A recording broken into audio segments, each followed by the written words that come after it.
The first thing I always ask people when they come to me for funding, I say, do you have a LinkedIn account? It's always 50-50. 50%, oh no, I don't use LinkedIn and I don't really know how to use it and I'm not looking for a job and I'm not just more than just looking for a job. Mm. And then I have the 50% who's like, oh yeah, I have LinkedIn. If you're not using LinkedIn pretty much on a daily basis, you are leaving so much money on the table because when I make a warm introduction, the first place normally that my investors are going to look for you is on LinkedIn. Mm. They want to look Wow. at what is your work history. They want to see, they want to read your bio. They want to read the about section. They want to see where are you volunteering outside of business. What are you giving back to? How you volunteering your time? Are you being a contributing member of society? They want to know those things, right? They want to know, who has recommended you, right? What are they Mm. endorsing you for? What type of Mm. testimonials? Do you have any type of social proof? They want to see what type of social proof you have out there in the world. So that's the first place I always tell people before I can make a recommendation, before I can make a warm introduction. If they don't have that LinkedIn together, I'm not making the introduction Wow. because now you look like you're not a consummate professional. Mm. And now Wow. that's an indictment on my character. The Intelligence Forge podcast is sponsored by Permasize AI Forge. The Intelligence Forge podcast is sponsored by Permasize AI Forge. At Permasize AI Forge, we know you're ambitious, but are manual tasks like admin, lead generation, nurturing, and onboarding holding you back from truly scaling your business? Imagine saving dozens of hours every week, freeing you to deepen client relationships and execute high-impact strategy. Our clients aren't just imagining it. They're saving countless hours per week and doubling their revenue within months.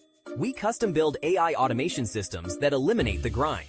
From effortless lead generation and nurturing to seamless onboarding, we give you back the most valuable resource, your time, so you can focus on building those vital human connections and driving strategic growth.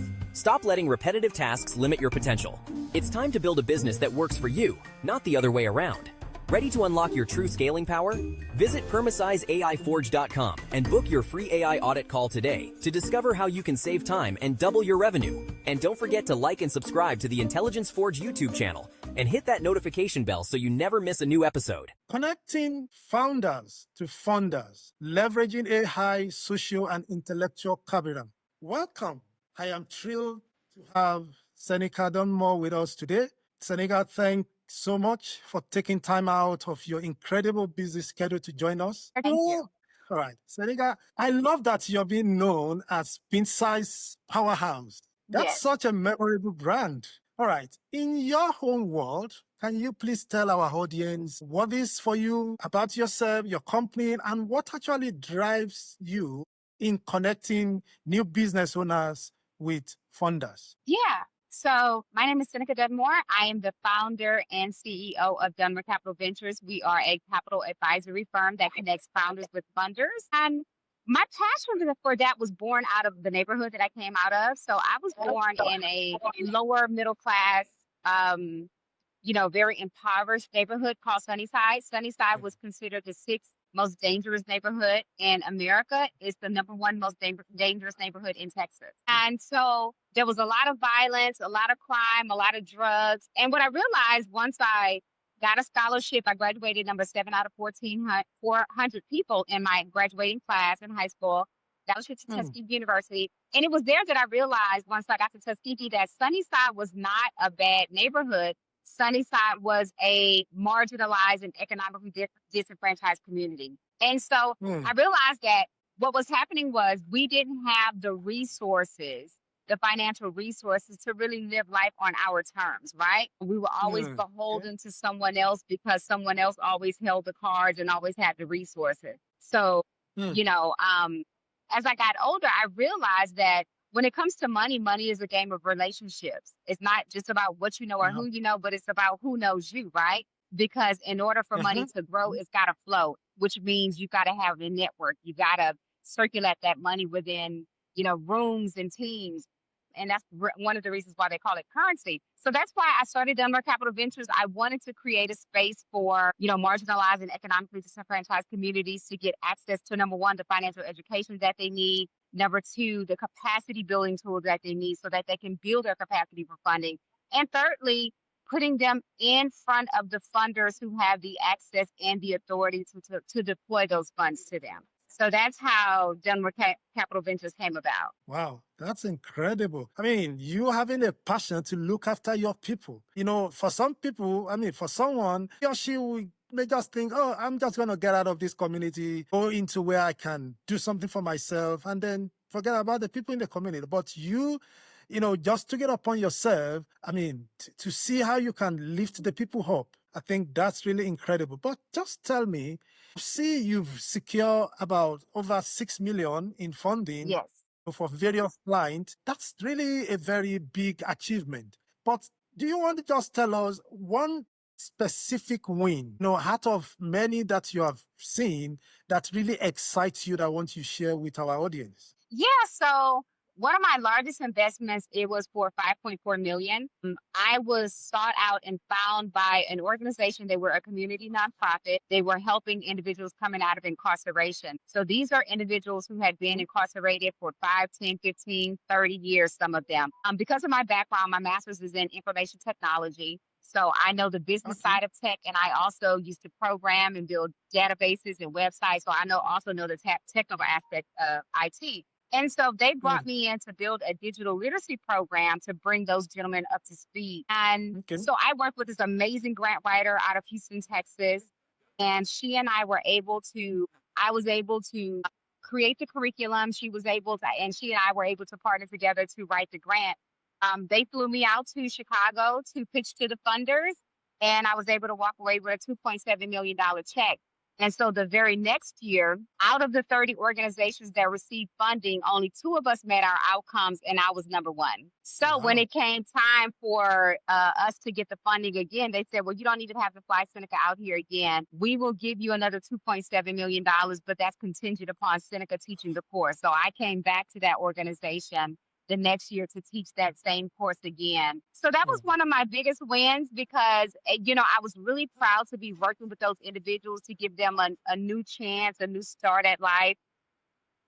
It was really exciting to see them really get their hands on the technology and learn something new, something that was very foreign to them because some of them had never touched a smartphone before, had never touched a laptop or a computer before. So to see them change the trajectory and shift the trajectory of their lives based on this one program was really, was very enlightening. And for us to get enough money to really help those guys change the situation was really, it was just a beautiful thing. So that's one of my biggest wins, to get that amount of money and to help so many of those individuals get a second chance at life. wow. Anytime, any day, anyone, we agree that you are smashing it. Really Thank big you. time. Thank you. Congratulations on that. Wow. Thank you. You know, your ability to actually connect new business owner, people looking for funding at scale Mhm. is very impressive. But I'm just curious, you know, is there any technology that you are actually using to power your operation at the moment? Yeah, well, I am a huge fan of AI. I always tell people artificial intelligence is not really new, it's new to the market, right? So, there was a Yeah. time where only, the big organizations had access to it. It was more of a proprietary thing. But Mm. now, it's at scale, it's reached the masses. And so there's so many different AI tools out there that I absolutely love. Of course, ChatGPT is like my best friend. And now, they've Of got what, the course. ChatGPT 5 or something like that. So Yes. they've already upgraded that. There's another technology that I just found out about that's amazing. I was at the Essence Festival early July. There was a young lady who told us about this technology, and it was called 11 Labs. Have you heard of it? Yeah. Yes. So, an AI tool where it clones your voice, right? And so she Mhm. was cloning her voice because she puts out a lot of educational videos. And so Okay. these educational videos, can take sometimes a week from ideation to production to put them out. And so she was Mhm. literally, after implementing 11 labs in her business, she can now, from Okay. ideation to, production, it takes her 15 minutes. So literally what used to take a week now only takes her 15 minutes. So imagine all of the content that she's able to, pump out. And so I recently implemented that too in my business. Sora for video. What other ones? Of course, now Canva, I'm a huge fan of Canva. Now they have an AI layer. It's like there's almost Hmm. nothing technical wise that you can touch that doesn't have some type of AI layer to it. Wow, that's incredible. I mean, with your educational background and also on technology, I don't see why you will not use technology. And again, for anyone Right. out there also, it's a no-brainer to say AI has come to stay. Either you use it Oh, or you yes. miss it. Absolutely. Yeah, I tell people all the time, I'm like, you got to get on board. AI is here to stay. It's not going anywhere. And the technology is so moving so quickly that if you don't stay up with it, right, you're just going to be lost and you're going to have a hard time catching up if you ever catch up. That's true. It's a moving train. You better join. Even if you don't know what to do, just join the train. Just Move with join. the Yeah, train. But if you are left out to catch it up, it's going to be difficult. it is. It is really. It sounds good. All right. The magic wand question. If you have a magic wand today Yes. and you want to use an AI tool to solve a specific problem, what Okay. will that tool be and what problem will you be solving and what outcome will you be expecting? Especially in this funding world, there's not a Okay. lack of resources. There's a lack Mm, of resourcefulness. okay.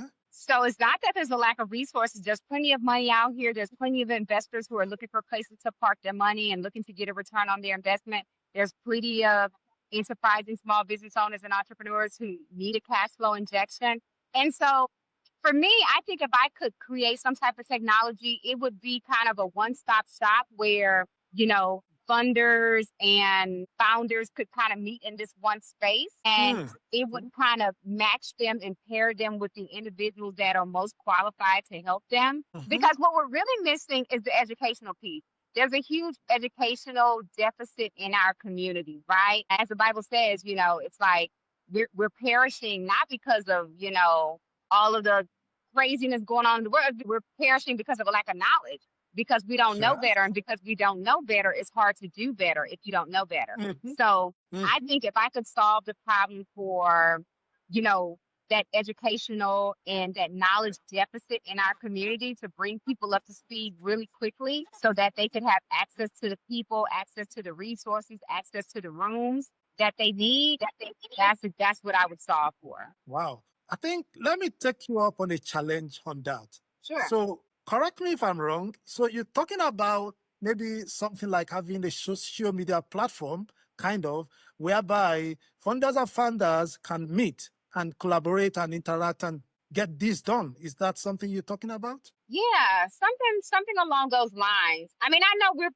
know there's probably resources and things out there. Like I love Crunchbase, and there's a couple of other spaces where, you can go and put your information if you're a startup, if you're an enterprise and startup looking for funding or whatever. But the thing is, you don't really know those funders and stuff until you're actually like in the room with them. I wish we had a space where, you know, we could see, hear from, really cultivate those relationships, because money is a game of relationships. Oh, That's all it sure. is. It's a game of relationships. And so the reason why many of us are not in those rooms or in those spaces is because we just don't know the right people, and the right people don't know us. Mm. So yes, solving for that would definitely be, something that I would want to do. And the second one is you spoke about people being, aware, knowing, but they say, my people perish for lack of knowledge. If you don't know Yes. something, you can benefit from it. So, from your Right. own point of view, how do you think you could, or maybe generally now, could Yes. increase the education level in terms of educating people on how to actually leverage on what is available out there to be able to run their business, especially people that are just starting their business. Have you thought about something that can be done to increase the level of education out there? Something that can be done to increase the level of education out there. Really, people have to be very proactive. It's one of those things where you can't be reactive. You got to be proactive, right? So when people ask me like, Seneca, how is it that you find these multimillionaires and multi-billionaires, and how do you get them on stage, and how do you get them to your master classes? It's because I'm very proactive about finding those individuals. LinkedIn is probably one of the best places to find investors. Most of them are hiding in plain sight, right? They're looking Hmm. for opportunities to be a blessing. They're looking for opportunities to to sponsor and to share their knowledge, their best practices, the information that they've accumulated over the years, and of course their resources, because if their resources are not moving, they're not making money. So yeah, I feel like relationships are the key, and we need to start leveraging the tools that we have right in front of us, because people think like there's some magic wand that you wave and osmosis happens and stuff. But it's really not. It's just a game of relationships, and you have to be proactive about it. You've got to get out there and meet them. You've got to, I invite people out for coffee all the time. I invite them for lunch all the time. I don't mind paying for dinner. I can't tell you how many planes I've got on to go meet the investors personally, right? After we've conversed a few times over Zoom or, email and things like that, I'll get up and I'll go meet them, whether that's flying to New York or here in Vegas or, New Orleans or Miami. It doesn't matter. Like, because once, people do business with people that they know, like, and trust, right? And so if they don't know you, they don't like you, they don't trust you, then they're not doing business with you. So if you can solve for those three things, the know, like, and trust, you've got them in the palm of your hands. And so, and just to make a reference, I don't know if you look at the Kentucky Derby and things like that, but I always tell people, investors invest in the jockey, not just the horse, right? The horse is your business. And so, but the jockey, right? The jockey is the one handling that horse. The jockey is the one out there and making sure, right, that horse is doing what it's supposed to do. So you might have a magnificent horse, but if you're a horrible jockey, then that's not something that the investors are willing to invest in. So that's the thing. I always tell people, spend more time investing in yourself, pouring into yourself. You are your greatest investment, right? So, sharpening your skills. Nowadays, I mean, you have to. You might have been good at something 10 years ago, and it might be really obsolete now. And so you've got to learn how to hone in on new skills and cultivate new skills and, learn these AI tools and things like that, because now things are moving so quickly. There's some things that are going away and they're not coming back. And people just have to be okay with that.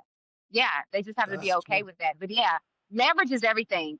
One thing I've learned from super wealthy people is that up here, the top 1%, at this level, it's all about collaboration. It's all about leverage. It's all about relationships. Down here with the 99%, it's all about competition. It's all about showing each other up, one up. I got mine, you get yours. It's all about independence. But here it's not about independence. It's all about how can we work together, right? How can we all win? How can we all eat? Here it's about, how can I keep resources from you so that I can keep more resources for myself? But here it's all about multiplication. How can we multiply? How can we all use those resources and multiply them? Because money moving is money multiplying. You summed it up perfectly. Leverage is everything. And I think this is also part of the education. When people out there knows that they need to leverage, their thinking mentality will change and they will be able to take advantage of the opportunities out there. Absolutely. You're building. Thank you so much. And this leads us, perfectly now to the main topic of the day. Leveraging different form of capital to secure funding. Yes. Have this incredible superpower of teaching people on how to leverage social and intellectual capital to secure financial capital. Okay. Now, for people out there, for new business owners that probably they are not too familiar with this concept, can you just break it down for them, for us to understand what do you actually mean by social and intellectual capital? And how does this differ from this traditional capital method? Yeah, great question. So social capital is all about your network, right? You know how they always say your network is your net worth, right? So social capital is your network. Social capital is who you know and who knows you, okay? So your relationships, whether those are, personal, professional, right? It's your circle of influence. That's social capital. The intellectual capital is what they know. Oh, right. Right? So you've got your own social capital that other people might glean from, and they use your intellectual capital. But the intellectual capital that I'm talking about in your network is, what do they know? See, this is the thing. Most people think that they've got to know everything. You don't need to know everything. You just need to be connected to the people who know the things that you don't know, right? So I don't spend all my time learning about, how to be a venture capitalist and all of these things, even though I'm an investor, that's not my lane, right? I'm more in the angel space. And so, but guess what? I know tons of venture capitalists. I know tons of angel investors. I'm not a banker, but I deal with lots of bankers, right? I deal with lots of individuals in the financial space, whether those are Hmm. directors or presidents or, whatever the case may be. What I do is I find the people who know what I want to know. I leverage their knowledge, right? And so I Wow. put them in the room with the people who need that information. And so that's the thing. Intellectual capital is what they know, leveraging what they know. You don't need to know what they know. You just need to know how to capitalize and use and be resourceful with what they know, right? And learn how to apply it and implement it. And so when you put those two things together, the social capital and the intellectual capital, then it's much easy to get to the funding capital, right? Then Hmm. it's a direct pathway to the financial capital. So yeah, so that's the difference between the social capital and the intellectual capital, and those two together is a direct pathway to the financial capital that you need to grow and scale your business. Wow. That's huge. That is huge. And I think, we need more of this in the society. And I think the reason why you say education is also key, I think this is one of it. Because if you don't understand this foundation, if you don't understand this fundamental, I mean, You're just I'm sorry lost. to say, yeah, I don't know how you're going to benefit from it. But just for the purpose of our audience, again, I just want you to walk us through a specific example of how you have helped somebody in the past, to transform their existing social and or intellectual capital into actual funding. What was their situation when you met them, and how did you guide them through the process to help them get the funding? Yeah, well, I had a gentleman who joined my master class in 2023. It was in Charlotte, North Carolina. And so Okay. he told me about his wife. He was like, yeah, my wife, she worked in corporate. She worked in HR, right? So she was a C-level executive in HR. And she dealt Hmm. mainly in that DEI space. And so Okay. she ended up leaving her corporate job maybe about 6 or 7 years ago, starting her own business, basically doing the same thing, but now doing it for herself. So she took, she gleaned and took all of that knowledge and experience from her corporate and just transferred that into her own business. Well, her business was Hmm. doing good. It was doubling probably year over year. And so she got to the point where now she needs money to scale, right? Because you can only do, I always tell people, you can only get so far trying to doing it by yourself, right? If you want to grow and scale, that takes capital because now you need to build a team. And so she was at the point of needing to build a team. She needed more capital. And so what I did was I knew an investor in the Charlotte, North Carolina area who was looking for someone like her, right? Mhm. The industry that she was in. I knew she would be a perfect match for this individual because she had the work ethic, she had the drive, she had the grit. And so I called this, angel investor and I said, hey, listen, I got a young lady and here's what she does. Her business has been doubling year over year. I talked to her, and I told her, hey, listen, make sure you have your financials together, which she did, right? Because she already has a bookkeeper and a CPA who keeps all of that, keep her documents tight for her. So she had everything, and she said, well, Seneca, I want to meet this investor. So I scheduled them to meet. She flew from New York to Charlotte to go meet this investor. He liked what he heard. He looked at her financials that, they were good. He did all of his due diligence. And it was a match made in heaven. And so she was able to get a $500,000 investment literally Wow. based on an introduction, me just introducing them. In less Hmm. than a month, they were able to close that deal. Wow. That's Yeah. big. Thanks for sharing that. Thanks for sharing. In your experience, I believe, and you will agree with me, that some people may have some kind of misconception. And I'm talking about some of these new business owners. Yes. I just want us to share, I want you to share with us some of those misconceptions that you've seen, especially people that are new to this social and intellectual capital. How have you been able to address their misconception? Biggest misconceptions I always have to address is misconceptions, our mindset, things that we've been indoctrinated to believe that just simply aren't true. So one of them Uh-huh. is like people think this, getting capital, accessing capital, like it's so hard. This is Mm. so hard, and It's only hard because I tell people, I'm like, the reason why it's hard for you is because you're talking to the wrong people. You're talking to people who signed the back of the checks when you need to be talking to the people who signed the front of the Mm. checks. Totally Okay. different conversation, right? And so we have this idea that we need to hustle and grind and get it out of the mud and we need to prove a point. Well, when it comes to capital, it's not about proving a point, right? It's about accessing what you need. And so if you don't know the right people, that becomes harder. But if I tell people, if you simply just leverage the relationship that you have, cultivate the relationship with the people who have access to the resources that you need, it's not hard at all, right? Now Mm. it, it's Mm. it's Mm. it's it's simple, but it's not easy, right? There does take sweat equity. You need to make the phone calls. You need to do your due diligence by making sure you have your profit and loss statements and your balance sheets and your tax returns and having your financials in order. But once you have those things and you've cultivated the relationship, the rest kind of takes care of itself. And so that's one of the things I want people to get out of their head is that like this process has to be so hard and strenuous because a lot of us have been indoctrinated to believe that we've got to be Miss Independent and Mr. Independent. We've got to do it all by ourselves, but that's not how you That's win, true. right? God is a God of multiplication.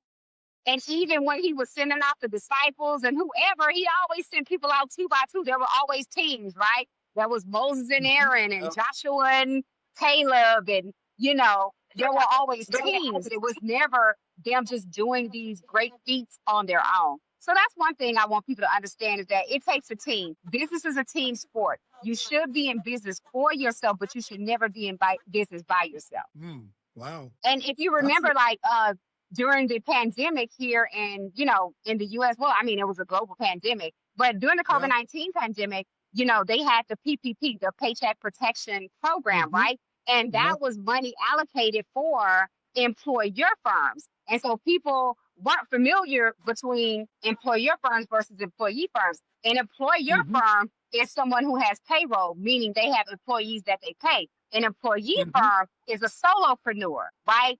Meaning it's Yeah. just me in the business.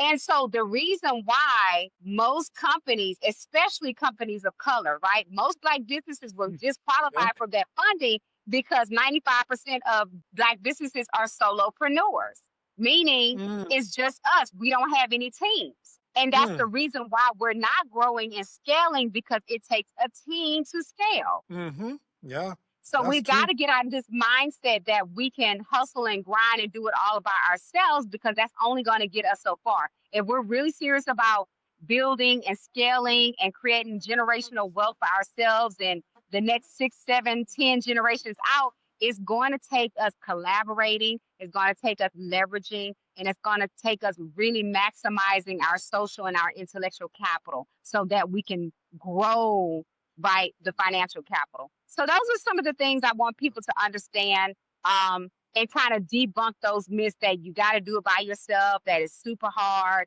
And this is another thing when it comes to these high net Mm. worth, Mm. spaces, they only share information within closed door invitation only spaces, meaning Wow.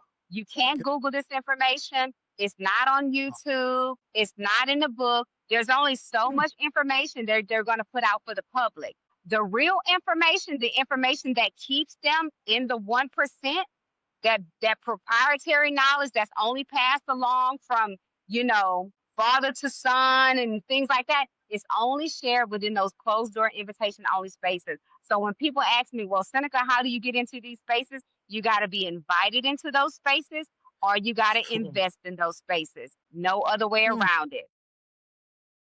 You got to be invited into the space by someone who's already on the inside, or you've got to have enough capital to invest in those spaces. And those spaces, of course, are not cheap. I know. And that's why the leverage you spoke about is very Yes, important.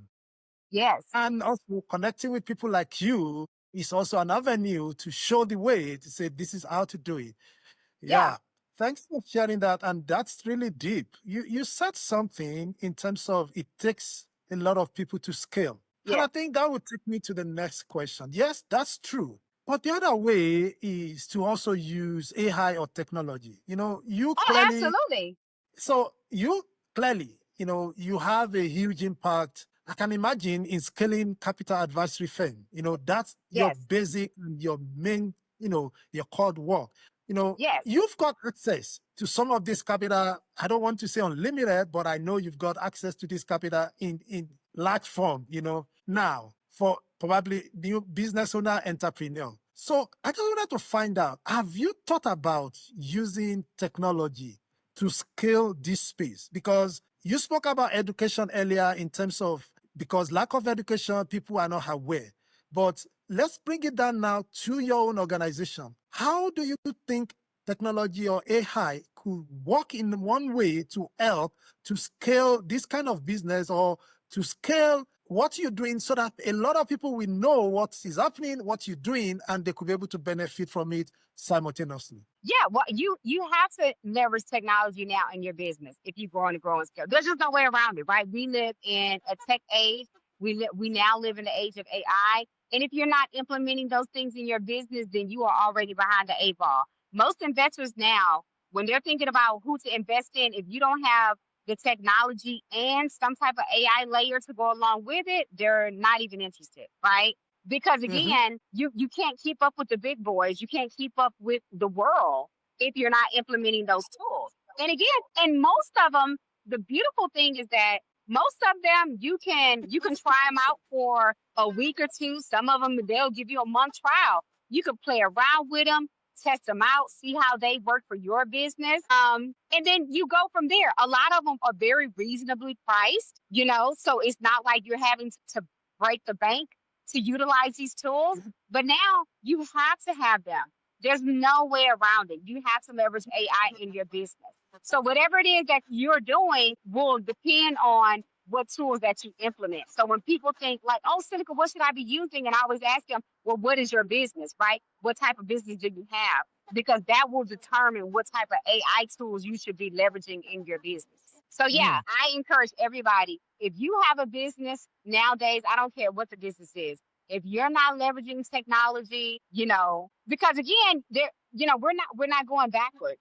We're not going back to, Yeah. paper and writing things down on paper. No, everything is Mhm. electronic. Now, as you can see, currency, paper dollars might not be around anymore. Now I don't ever carry cash because now I don't even carry credit cards most of the time because I can just tap my Your phone, phone. right? That's true. Yeah. That's And true. that just shows you how quickly things are changing. It's like I don't even carry credit cards half the time. I might have one credit card and then all my other credit cards are on my phone and all I have to do is tap. So that makes my life so much easier. So again, we're That's not going backwards. And I know a lot of people, they're afraid of the technology because it seems really intimidating and it's changing so quickly in their head is spinning. They're like, oh, I can't keep up. But my thing is, just try one or two things at a time. You don't have to master all of the AI tools at one time. Explore Mhm. a couple of them and then just do a deep dive into one of those tools for a week or two. Play around with it, see how it could, work for your business. If it doesn't, throw it away and try something else. And Mm. then, Yeah. ask people, hey, what are you using in your business? What AI tools are you leveraging? What's helping you to get the results? Ask the people. Most people, they don't mind sharing that information at all. Yeah, you can say that again and again. But just to be a little bit specific, as a follow up to that, I know every business owner wants to scale. You spoke about that earlier, and I guess, and I know you yourself, you want to definitely increase the people you're dealing with. So, are you thinking of using anything maybe now or in the future, some AI tools that maybe you're thinking about to scale what you're doing? Probably you've usually get two clients every month. Now you think, oh, I should be able to get 10. Is there any thought in that you want to share with us? Yeah, I mean, I'm always looking to grow and to scale and to leverage AI tools and other tools that take more off my plate. So if an AI bot or somebody else can do it and I don't have to do it and I can spend more of my time thinking and in investor meetings and cultivating those relationships, I'm definitely trying to do that. There's one that I'm exploring right now, which it basically, it creates your own avatar. It's like having your own, AI bot, but it's you, right? It's your likeness, everything. It basically looks and talks like you. And so I know a lot of people are like, oh, well, that can be a little bit scary because what if somebody, now don't get me wrong, there's always going to be hackers and people out there who are going to use the technology for bad. That's just the world we live in. It is what it is. But there's a lot of Indeed. good that these AI tools and this technology can do. And so we just got to focus on the good. So yeah, so there's a couple tools that I'm looking at right now. I think one is called Hayden. Agent, yeah. Yeah, Hagen. And so I'm looking at that one right now. So because again, I can't be everywhere at all the time. So if I can have an AI Mm. tool that can, you know, host a meeting for me or, teach a course for me, I'd rather do that so that I can free up more of my time to do the things that I love. All right. Thank you for sharing that. You're talking about freeing up your time to do other Yes, stuff.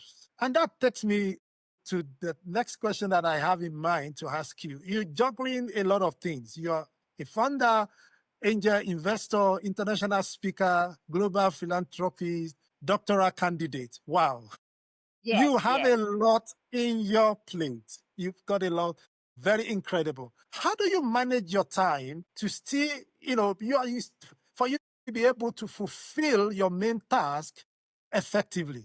I have to say no a lot. There's a lot of things I can't show up to. There's a lot of places I can't be just because it's not a good use of my time or it's not moving the needle forward. The things that really matter, most important to me on a personal level and to my business, I make sure I show up for those things.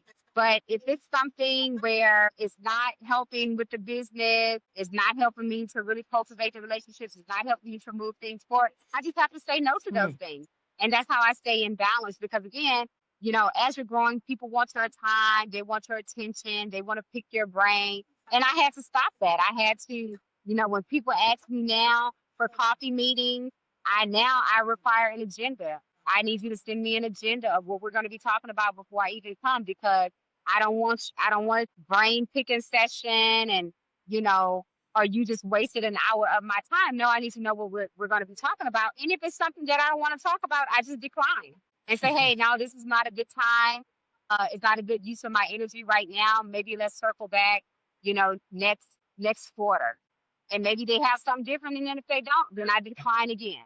But yeah, I decline a lot of meetings. I decline a lot of invitations because it's just not a good use of my time. And it's not helping to move the needle forward. And again, I want win-win situations. I want win-win scenarios. I want it to be where when I meet someone, they walk away with value. They walk Mhm. away with warm introductions and new people in their network. They walk away with new tools and, new information that can help them really level up. Those are the only type of relationships and partnerships that I'm interested in right now.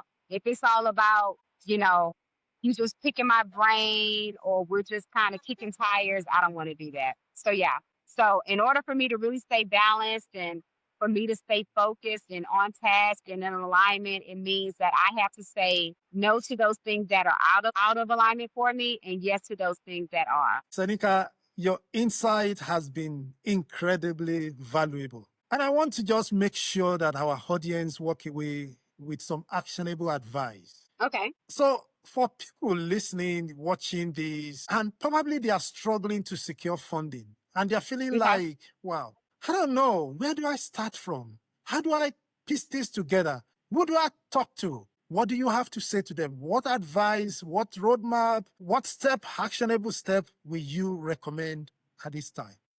The first thing I always ask people when they come to me for funding, say, do you have a LinkedIn account? And it's always 50-50. 50%, oh no, I don't use LinkedIn and I don't really know how to use it and I'm not looking for a job and I'm not just more than just looking for a job. Hmm. And then I have the 50% who's like, oh yeah, I have LinkedIn. If you're not using LinkedIn pretty much on a daily basis, you are leaving so much money on the table because when I make a warm introduction, the first place normally that my investors are going to look for you is on LinkedIn. They want to look Wow. at what is your work history. They want to see, they want to read your bio. They want to read the about section. They want to see where are you volunteering outside of business. What are you giving back to? How are you volunteering your time? Are you being a contributing member of society? They want to know those things, right? They want to know, who has recommended you. right? What are they Wow. endorsing you for? What type of Wow. testimonials? Do you have any type of social proof? They want to see what type of social proof you have out there in the world. So that's the first place I always tell people before I can make a recommendation, before I can make a warm introduction. If they don't have that LinkedIn together, I'm not making the introduction because Wow. now you look like you're not a consummate professional. Mm. And now Wow. that's an indictment on my character. Mm. And I worked very hard on my reputation and my character. So the last thing I want is to make an introduction and then that falls through. And now the investor is looking at me like I'm a phony or like I'm not Mm. credible. So that's the first place I would tell people to start. You need to make sure that you have a very comprehensive LinkedIn. I need to see, you need to have a quality headshot, not your company logo, right? Not a picture with you and your mama in the background or you and your girlfriend, your boyfriend. No, it needs to have just a picture of you, right? And then in that Yeah. cover space, you need to utilize that real estate, right? Whether if you have a company, maybe you have the company website back there. Maybe you have a picture of your last function, right? You need to utilize that space. When I look at your LinkedIn, it should tell me who you are, what you do, and how that benefits me. What you do, Wow. who you are, and how that benefits me. So Hmm. when people are like, well, I'm a tech engineer and I help, that's great, but how does that benefit me? How does that help me? Because when people Hmm. ask you, hey, what do you do? They're not asking you what you do. They're asking, what can you do for me? Wow. That's Mm. what they're really Wow. asking you. They're not asking what you do, what can you do for yourself. They're asking, hey, what can you do for me? What is your offer? What are you offering? What value do you bring to the table? Right. So you need to have that in your headline, right? Who you are, you know, what you do and how that benefits your ideal audience and the people who you are uniquely qualified to serve. You need to have, and it doesn't, and when you put in your job, it doesn't just need to have like the title of the company and your title. It needs to describe like, hey, what did you do for this company? Right? What were the results? What were the outcomes? What major project did you work on? They scan, they look for that type of information. You need to really utilize that volunteer section. Where are you volunteering? Because again, outside Hmm. of you working, they want to know that you are a contributing member of society, that you're philanthropic, right? That you're a humanitarian, that you like to give back. They want to see those things. So that's the Wow. first place I would tell them to start.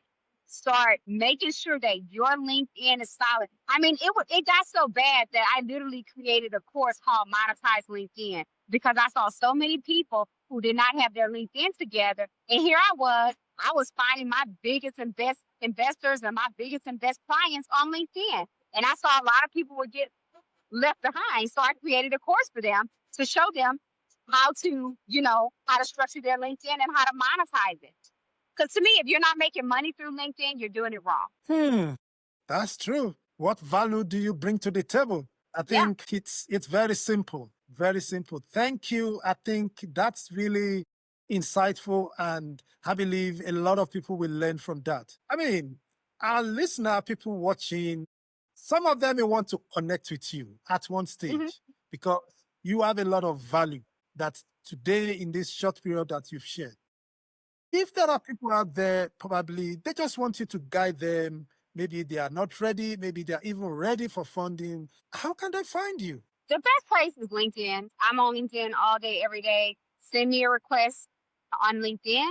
I'll accept your request and then we can start a conversation from there. My name's Seneca Dunmore. I'm public on all social media platforms, so I'm really easy to find. You can find me on Facebook and TikTok and Instagram and LinkedIn and all of the platforms. But LinkedIn is the one place that, like, if you're really serious about doing business and finding the investors and growing and scaling your business, if you send me a DM, I will respond to that. Wow. Thank you so much. I Okay. believe what you do is very fun to you. So, I mean, you do it for fun because that's the area of your expertise. Yeah, I know. I know. For you to speak the way you spoke, you love it. Yes. And I think you're doing a good job. And I must say, thank you so much for coming, for sharing this. And I will be very open to you personally. I think I've learned a lot. And I think we can take the conversation.